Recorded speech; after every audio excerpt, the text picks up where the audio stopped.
Hello everybody, welcome back to another brand new episode of Mega Projects. This video is brought to you by Brilliant. Brilliant is a problem-solving website and app with a hands-on approach to learning. Improve your STEM skills by having a great time at brilliant.org/mega. More on them in a bit.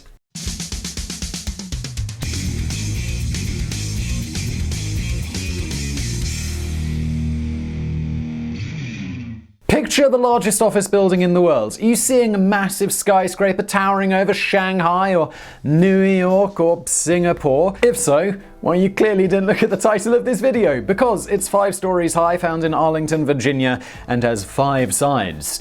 Of course, it's the Pentagon. It's hard to think of a single thing that defines the Pentagon, other than it being a pentagon. Its one-of-a-kind shape has brought it attention since before it was built, yet it's so much more than that. It was one of the sites of the world's deadliest terrorist attack. It houses the most powerful government agencies in the world, and it was built really, really fast. Clearly, there's a lot to learn about the Pentagon besides what meets the eye, so let's get started.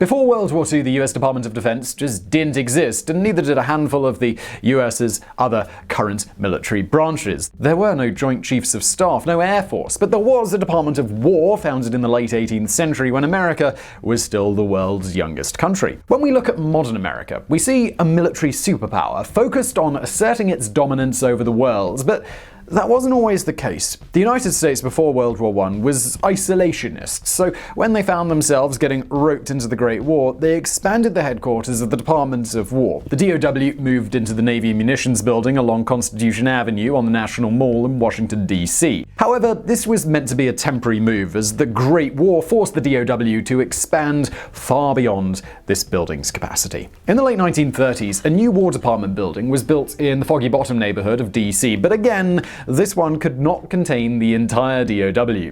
Instead, it was quickly handed over to the State Department to become their headquarters. When World War II broke out in Europe, America responded by expanding the DoW even more, despite initial claims that they had no desire to get entangled in this growing conflict. Spoiler alert! They absolutely did get entangled. Harry Stimson, the Secretary of War, found the current lack of space unacceptable, and in collaboration with Congressman Clifton Woodrum from Virginia, organized a congressional hearing in July of 1941. The proposal for a new building was approved on the condition that the new building was a long-term solution to the lack of space that had plagued the DoW for the last several decades. In other words, it needed to be absolutely massive, a true mega project.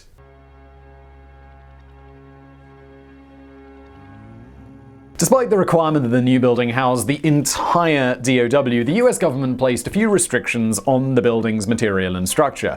First of all, it could only incorporate minimal amounts of steel, as President Roosevelt and the War Department wanted to leave as much as possible for ammunition and weapons for the upcoming war. The second requirement was that the building would be limited to 4 stories tall, meaning that it would need a massive footprint to accommodate all of the people who would work there. This huge footprint immediately disqualified any areas inside the District of Columbia, given the area's high concentration of buildings. Instead, planners selected a site across the Potomac River in Virginia, a massive pentagonal space called Arlington Farms. As such, the architecture team designed an irregular pentagon-shaped building to fit the land. FDR then determined that the location in Arlington Farms would obstruct the view of the Capitol from Arlington Cemetery, the historic military graveyard, disqualifying the spot from consideration. Instead, Roosevelt selected a site where the small Hoover Airport stood, an area that wouldn't obstruct any views to or from the city. The land was larger, allowing for more freedom of shape and layouts, but it was too late for an entire redesign, so the architects kept the pentagonal shape but made it equilateral instead of irregular. The higher-ups from the DoW liked the shape, as it was reminiscent of old 18th and 19th century fortifications. Congress authorized funding for the new building in July of 1941, and President Roosevelt approved the site on September 2nd. The government owned much of the land for the site, but an additional 297 acres were purchased for $2.2 million, about $30 million today. This brought the total area for the project to almost 600 acres, which is 2.43 square kilometers. Eventually, about 300 acres were dedicated to other projects, leaving about 290 for the Pentagon. The building itself would only stand on a fraction of that land, but this included area for new roads and landscape projects that would make the building more accessible to the incredible number of employees who would eventually work there.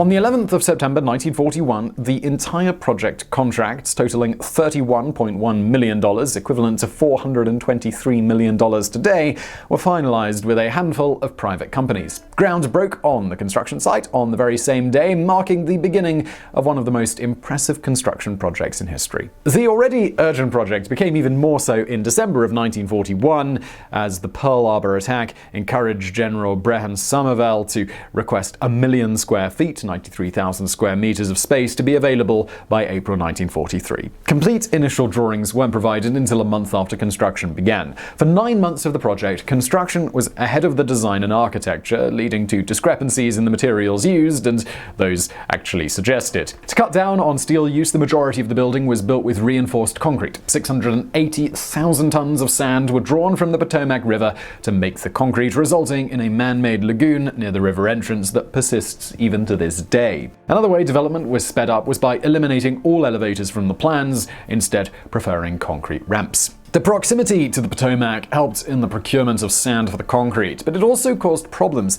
Elevations varied across the building site from 10 to 40 feet above sea level, and much of the lands lacked ideal soil conditions for a strong foundation. 2 retaining walls had to be built to resolve the uneven grounds, and cast-in-place piles dealt with the soil conditions. The building was constructed one wing at a time, so the DOW employees could move in and begin working while construction continued on another part of the building. Pretty sensible. This compartmentalized process allowed for the project's progressive acceleration, as the building team completed each wing faster than the previous one. By January 15th, 1943, almost 3 months before the date that General Somervell requested the 1 million square feet of office space, construction on the entire project was complete, giving the DOW 3.7 million square feet, that's 340,000 square meters of office space, and 6.6 million square feet, 610,000 square meters of total space. The project took all of 16 months to complete. Again, the building, which at the time of construction was the largest building in the world by floor area, was completed in just 16 months in the 1940s, all while the country was gearing up for the most massive and industrialized war that mankind had ever seen. If certainly one thing about war, it motivates. The project's total cost was $83 million, equivalent to $1.13 billion today.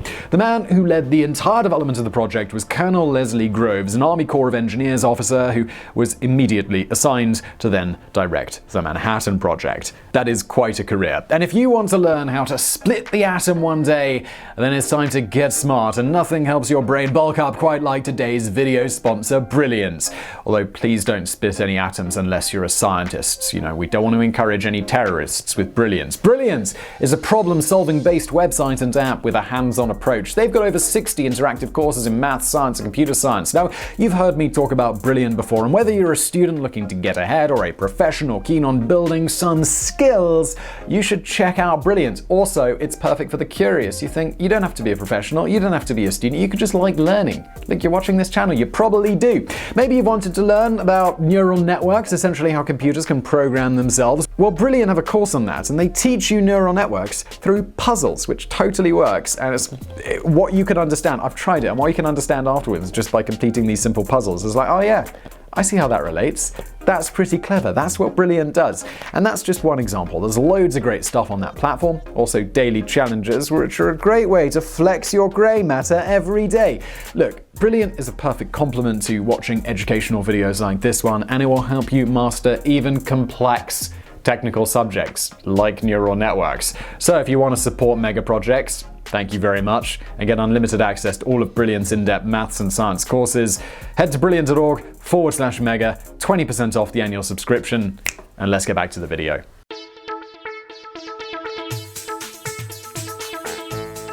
The Pentagon spans 28.7 acres and includes an additional 5.1 acres for the central courtyard. While that acreage is less than 10% of what was initially assigned to the project, the rest of the land was used to update the surrounding area's road system. The building has 5 sides, you knew that, 5 floors above ground, 2 basement levels, and 5 ring corridors per floor, with a total of 17.5 miles, that's 28.2 kilometers of hallways. As previously stated, the Pentagon is the world's largest office building with 6.6 million square feet feet of space. That's more than 1 million square feet larger than the second largest office building in the world. The building is large enough to fit 5 copies of the US Capitol building within its footprints, with space for 3 full-size football pitches in the center courtyard. The building is so large and receives so much mail that it's made up of 6 different postal codes, one for each sub-office of the Department of Defense. While the building's shape was initially determined by the form of Arlington Farms, it quickly became apparent that it would benefit staff working in the Pentagon. It could take 15 to 20 minutes to walk from one end to the other in a rectangular building of the same volume and floor space, but in the Pentagon,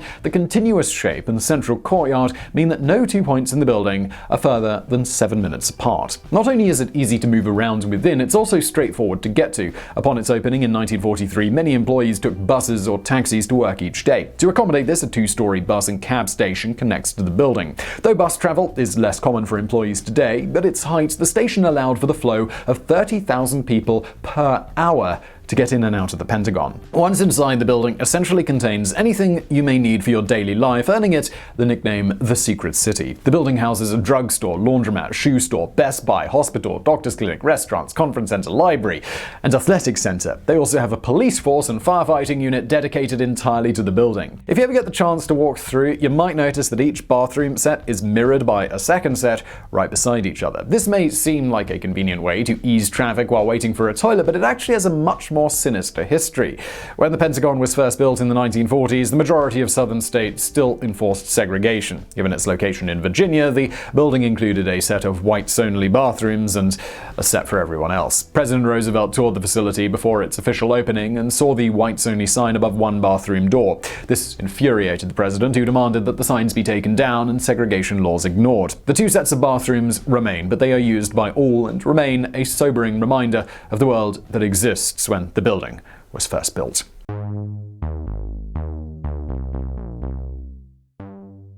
The Pentagon is more than just a symbolic building full of history and apparently Best Buys. It's also the workplace for 26,000 Americans. The majority, around 23,000, are employed by the military, while the rest are civilian employees. The Department of War, the agency that the building was built for, was abolished in 1947 to make way for the Department of Defense, which inherited the building from the old department. Nowadays, the Department of Defense encompasses almost every aspect of American national and, let's be honest, global defense, and the Secretary of Defense stands above all of this. The Office of the Secretary of Defense includes 30 sub-offices, including well-known agencies like the National Security Agency, NSA, the one that probably spies on your text messages, and many more agencies that you've probably never heard of. The Department of the Army, Navy, and Air Force also fall beneath the DoD umbrella, encompassing the 4 branches of the military, as the Marine Corps is a sub-branch of the Navy. The 5th and final major office is the Joint Chiefs of Staff. These officers are based within the Pentagon, allowing for the utmost collaboration between branches and agencies. Now, the nature of the work obviously requires that the vast majority of what goes on within the Pentagon's walls remains top secret. Conversations regarding top secret information are technically forbidden within the walls of the Pentagon, though. However, one area where sensitive information can be verbally shared is in the handful of sensitive compartmented information facilities, commonly known as SCIFs. These SCIFs incorporate materials that are meant to defeat any electronic form of eavesdropping, so that information can be shared without the fear of anyone listening in from miles away. The Situation Room is the most famous SCIF, but the Pentagon is believed to contain more than any other building in the world.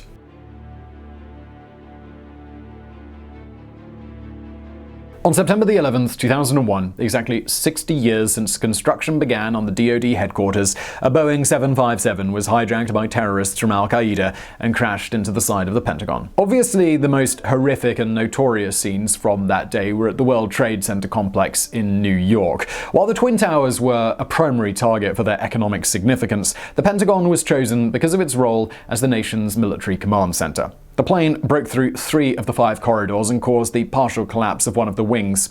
184 people were killed, including those on the airplane. However, while the tragedy of the lives lost cannot be understated, a handful of miraculous circumstances ended up saving hundreds, if not thousands, of lives. The airliner was flown by hijackers directly into the western-facing wall of the Pentagon. The hijackers may not have realized that the Pentagon was undergoing renovations at that time, so just 800 of 4,500 regular workers were in that portion of the building that day. The majority of the completed upgrades focused on safety from attacks just like this one. It was the only portion of the building with a sprinkler system and a web of steel columns and bars built into the structure to withstand bomb blasts. The web connected to other parts of the building that weren't directly hit by the airplane, providing up to 30 additional minutes before the damaged portion collapsed, saving the lives of hundreds of people who were able to crawl out of the burning building during that time. The West Wing also had blast-proof windows, each 2 inches thick and weighing 1,134 kilograms, which stayed intact despite the crash and the fire. The local fire department's response was swift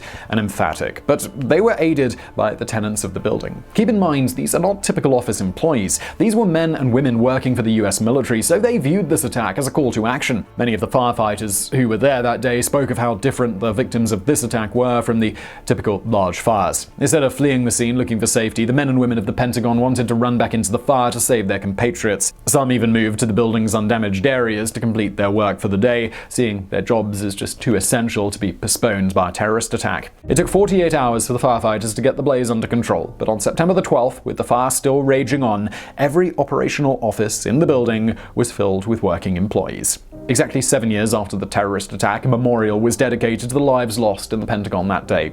The memorial includes a 2-acre park with 184 benches, each dedicated to a different victim.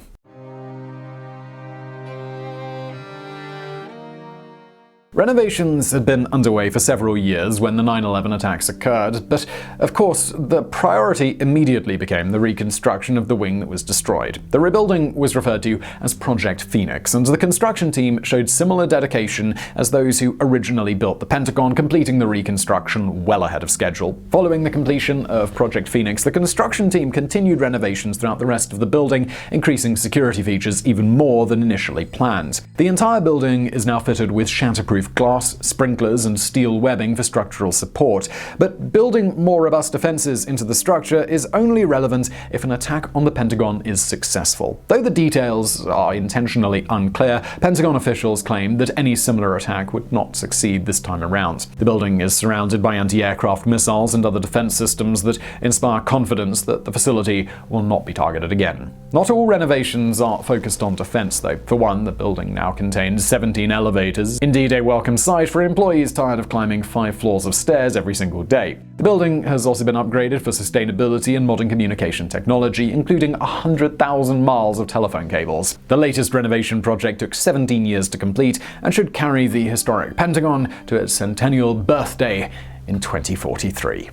And I really hope you found that video interesting. If you did, please do hit that like button below. Don't forget to subscribe. Brand new videos just like this several times a week. And if you've got a suggestion for a future Mega Projects video, please do leave it in the comments below. I do look down there for future video ideas, so please do that. Upvote the ones you like.